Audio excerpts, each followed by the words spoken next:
Welcome to SC Conversation. I'm your host, Brian Mosteller. This week we have Crystal Capps from Compassion Connection. Welcome, Crystal. Thank you. Good to be here. Tell us a little bit about yourself. Well, Brian, my husband and I moved to South Carolina about 26 years ago because of working at a church here in Greenville. And we've been married 41 years. We have 2 children and 2 wonderful families, 5 grandchildren, and 1 on the way. Great. Wow. Keeping you busy. Yes. Keeping you busy. Yes. Tell us a little bit about Compassion Connection. Well, Compassion Connection began in 2007. It mobilizes individuals and churches to connect with senior adults in their communities to meet needs and to share Christ. And I lead this ministry as a Mission Service Corps missionary with the North American Mission Board. Okay. So why did you start the ministry? Well, 13 years ago, my mom lived in North Carolina by herself. She was in her late 80s, and she was beginning to show some signs of aging. And by the way, she just turned 100 3 weeks ago. Wow. And she lives with me sometimes and my sister. We share her care here in Greenville. Great. At any rate, at that time, she, some signs of aging, we were concerned about those things. She had become disconnected with her church. Most of her friends had already passed or were in the same boat, same situation as she was in. Mm-hmm. And so, of course, the kids, my brother and 2 sisters, we jumped in there and began to get her connected to people and places that she needed to be. But it was during that time that I realized not every senior has the blessings of a family or money to take care of themselves and things like that. And so that got me thinking about how many seniors there are in our communities all over that live by themselves and are neglected. And so at about that time, my husband and I received a call from a couple out in Greer. It was an elderly couple, and they needed some assistance. So we helped them with a problem that they had, and we also took that to mean maybe God was encouraging us to try to mobilize other volunteers to meet needs of seniors. Right. And so that's really why Compassion Connection began, at that time. Mm-hmm. We also realized that many seniors don't know Jesus Christ as their personal Lord and Savior.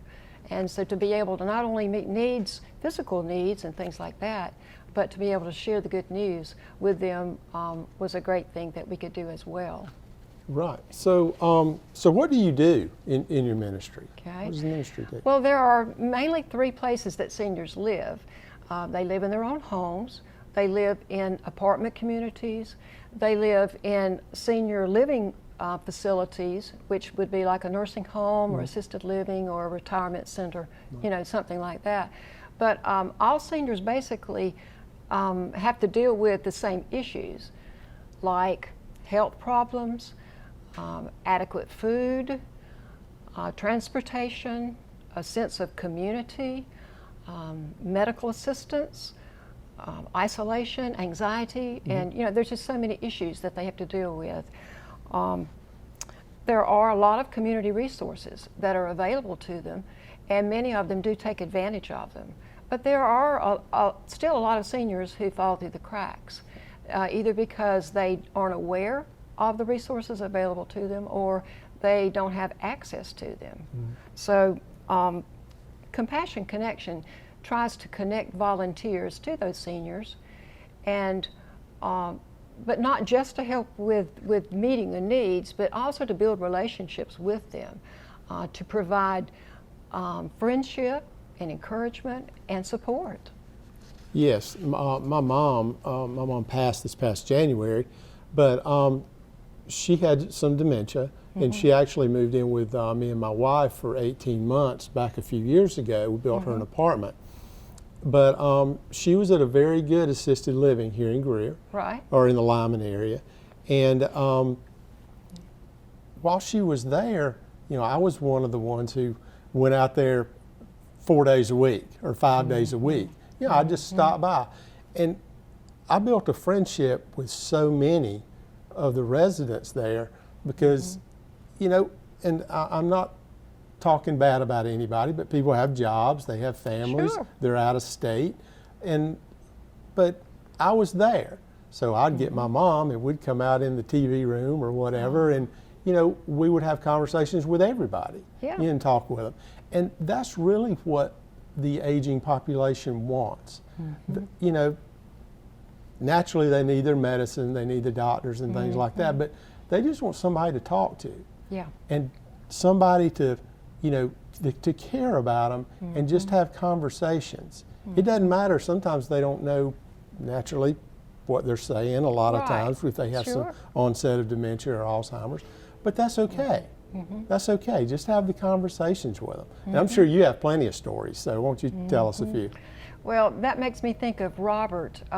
He was an elderly gentleman living in one of the low-income senior apartments here in Greenville, and he had been talking with, by the way, he was blind, which made it more difficult. He'd been asking the manager over and over, can you send somebody to read to me? And particularly he wanted the Bible read to him. Well, I was able to contact Patty.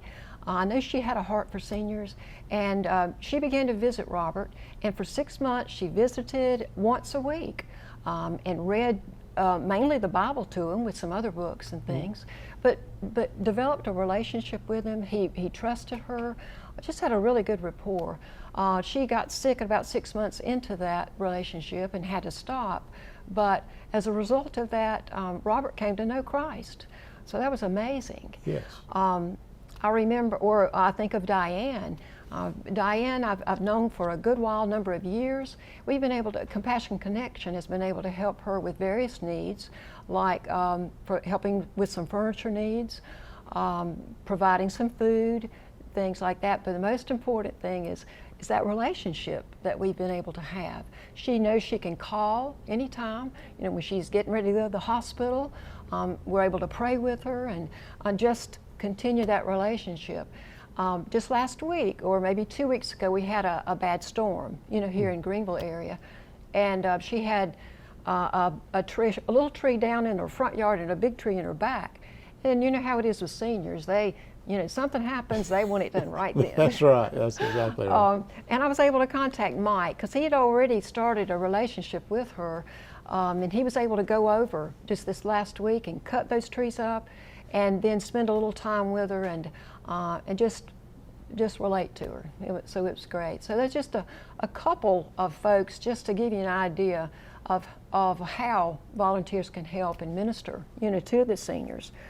But Compassion Connection also ministers to seniors in apartment communities. And currently we're working in about 13 senior apartment communities in Greenville County. That would be in Greenville, Greer, Travelers Rest, Simpsonville, in the Malden area that we do. And we try to connect churches to minister to the individual needs of the seniors in the apartment communities, but also to provide community events there. It's tempting for seniors when they get in their apartments to just want to be by themselves. And they need encouragement to get out, and meet people like you were talking about. And that gets them out of themselves and talking, and creates some good things for them. But a lot of community events, like for instance Household Bingo, provides practical prizes for seniors. It's a lot of fun. Things like movie nights, meals, holiday parties, things like that, Bible studies, all kinds of things that community events can do, and trips and things also. Some churches are able to, they have like a small bus or vans, and they can take them places. They don't get to go out very often. So these are ways that we encourage churches, to try to minister to the needs of the seniors.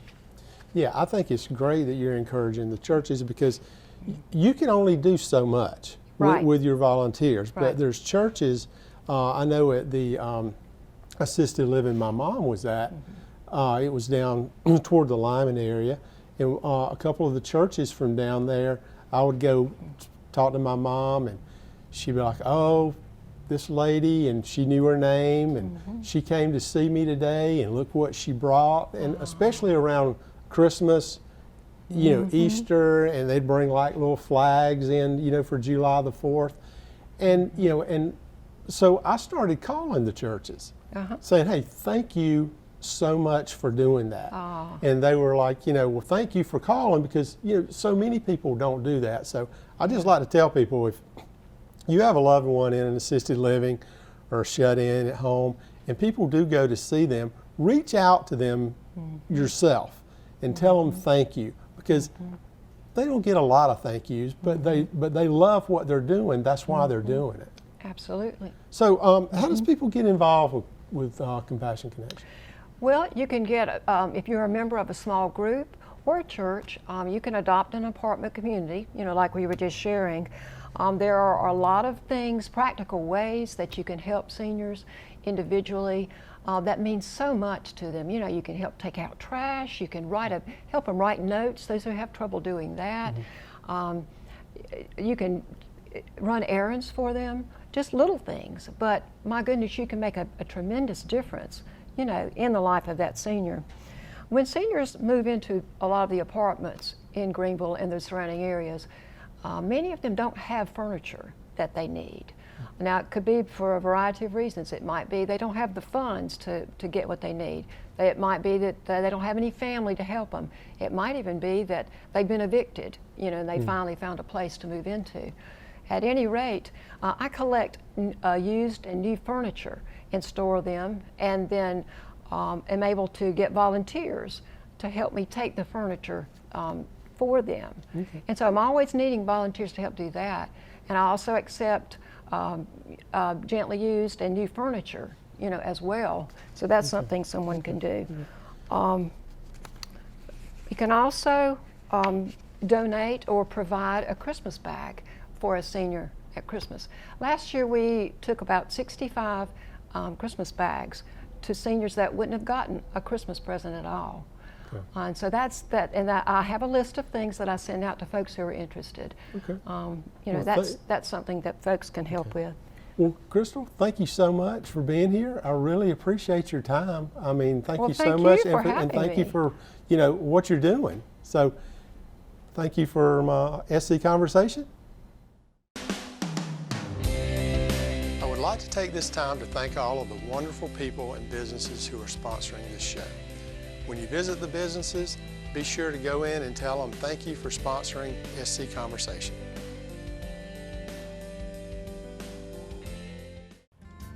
Hardwood flooring is the most popular kind of flooring, and no one has a larger selection of hardwood flooring than Greer Flooring Center. Remember, you'll always find what you're looking for at the price you're looking for at Greer Flooring Center.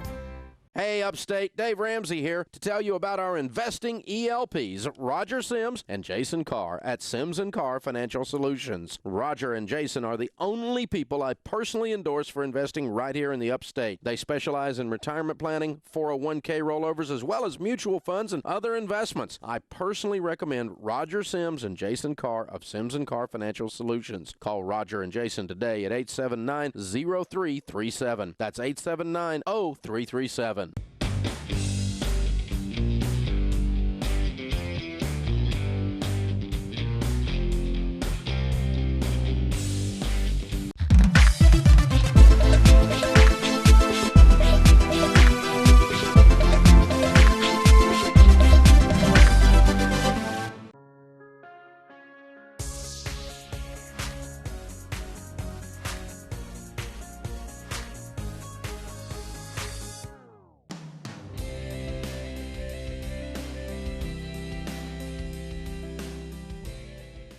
Hello, welcome to SC Conversation. I'm your host, Brian Mosteller.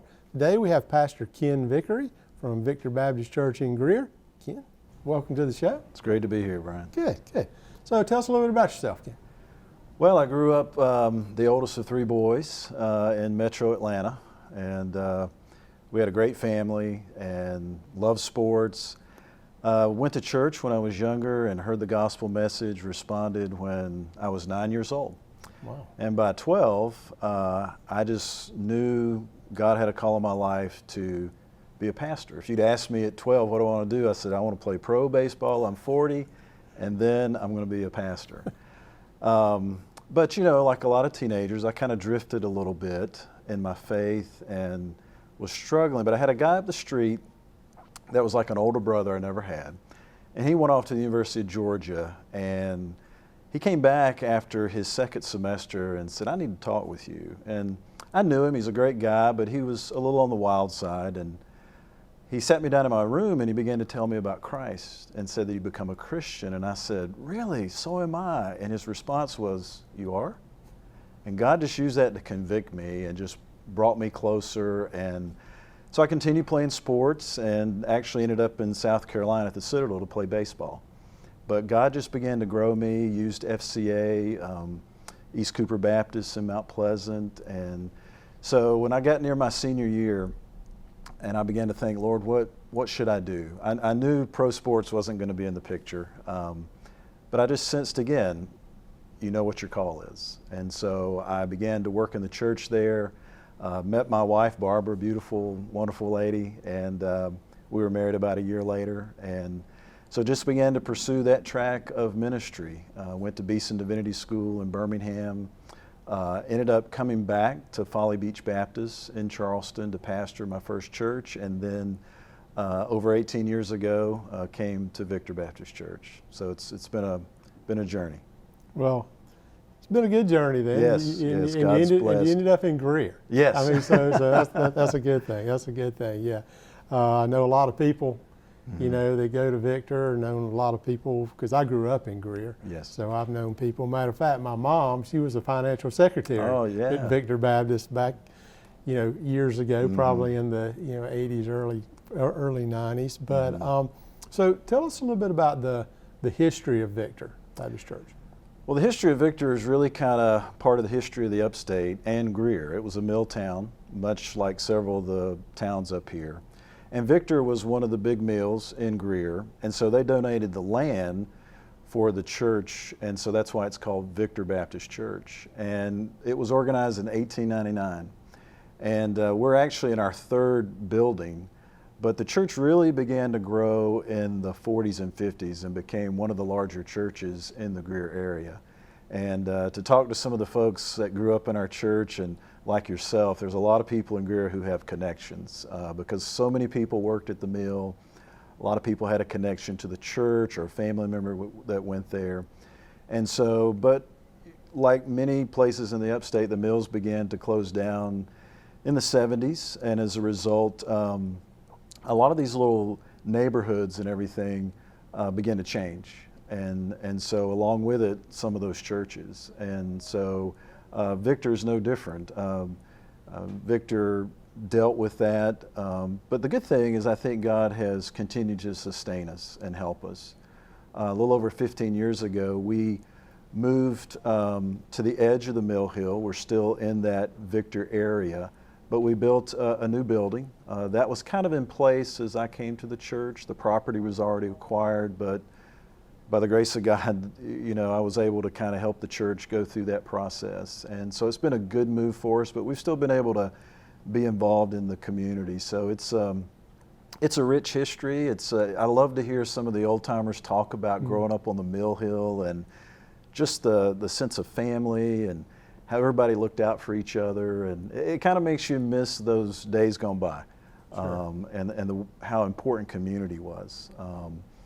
But that's part of Victor's history, was the mill, and that's how we got our name. So, Yeah. So what's the vision of your church, you know, right now? Well, our vision is reaching a city to reach the world, and it really comes from Acts 1:8, where Jesus says, when the Holy Spirit comes upon you, you'll be my witnesses in Jerusalem, Judea, Samaria, and to the ends of the earth. And so we just feel like, as a church, our goal, our vision is to reach the city of Greer, state of South Carolina, North America, and the world. And we just pray God will help us be those witnesses in our community. So. Yeah, good. So you brought up community. So what kind of work does your church do in the community, and what kind of community outreach and things like that do you do? Well, it's pretty varied. One thing we've been involved with is multi-housing. Quite a few years ago, I heard a man speak, and he brought up a statistic that said that over 50% of Americans live in some type of multi-housing situation. And I thought to myself, that can't be true. Most people have a house. I mean, there's apartments, but I began to look around as I drove back to the church, and there were apartment-type communities everywhere. And so one of our outreaches was to a senior adult called Berkshire Apartments, and we just began to go there and say, how can we meet your needs?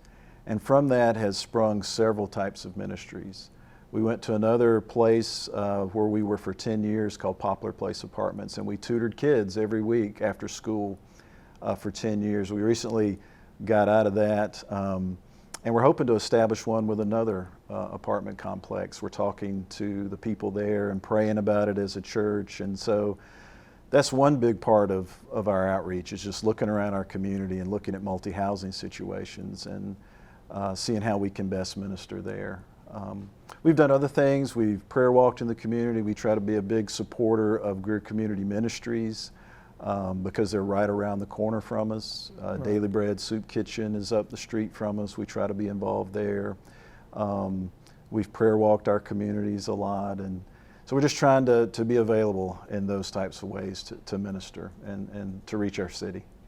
Yeah, you talk about apartments. I mean, I've never seen so many apartments that are going up or in the Greer area. Oh yeah. I mean, you ride down the road and there's just, tons of them, and that doesn't include the condos, and the houses that are for the seniors. So appreciate what all you guys are doing, especially in the area of the seniors.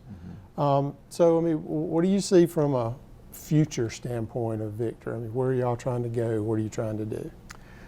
Well, ultimately, like every church, we want to take the gospel of Jesus Christ to people and help them understand the hope and the grace and the mercy and forgiveness that's found in Him. And so our vision really won't change, but the way that goes about, God may open different doors for us. One of the things that we want to do in the coming months is begin to pray for every house within about a mile radius of our church.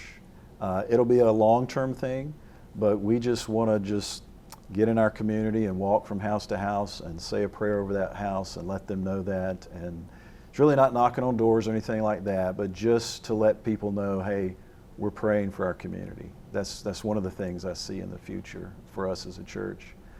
Another thing is, just like I mentioned, there's a couple of multi-housing places that we're praying about that we're going to try to offer ministries in, and that can vary. We might go in and do a block party or something. I think our big thing is we want to go somewhere and be established. We don't want to just run in and do one event and then come out, and nothing wrong with that. But we think partnerships are big. We want people to know that, hey, we're here to stay as long as you want us here, and to try to share the love of Christ with them.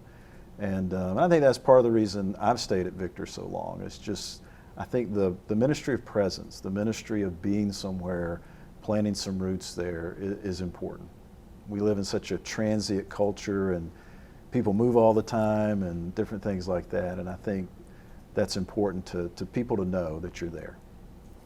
Sure, and with Greer, it's becoming to where people are moving here. You don't see many people moving, out of Greer. They're more moving to Greer. Yes. So, what are you guys doing from a church standpoint with people moving into the Victor area, to bring them into church or just to let them know you're there?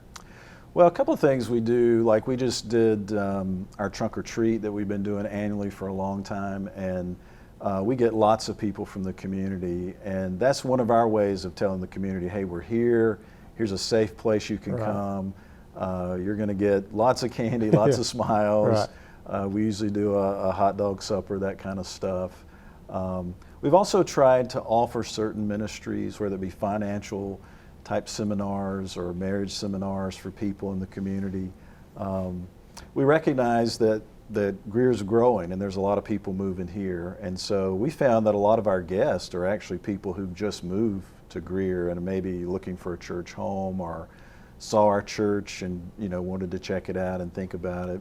It's interesting too, when you find these little mill villages, what you often find today, because the mills moved out years ago, is you find a lot of rental income and things like that. So you have a lot of turnover. And so we recognize that there may be somebody in our community for just a short time because they're renting a house, and then they'll maybe hopefully, you know, buy their own home, and so they'll move out. So we recognize that, and so we try to be a part and understand that, and know that every few years you may have a totally different community around you. Right. And so we try to reach out in those ways. And our VBS is very big in that as well, because we try to draw from the community. And I've just, again, having been at the church for so long, I see different folks, different families come through. And so you can tell that because of the rental incomes there, that you've got people in and out a lot.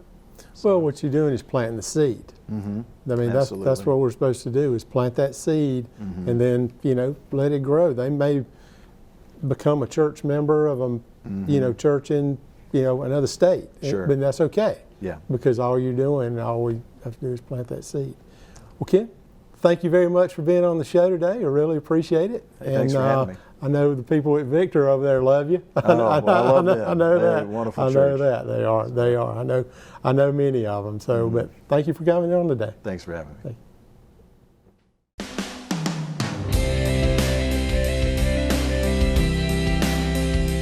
Thanks again to our guests and our wonderful sponsors. Remember, you can stay informed about SC Conversation during the week on our Facebook page and website. Also, feel free to send us an email at info@scconversation.com. Thanks for watching, and have a great evening.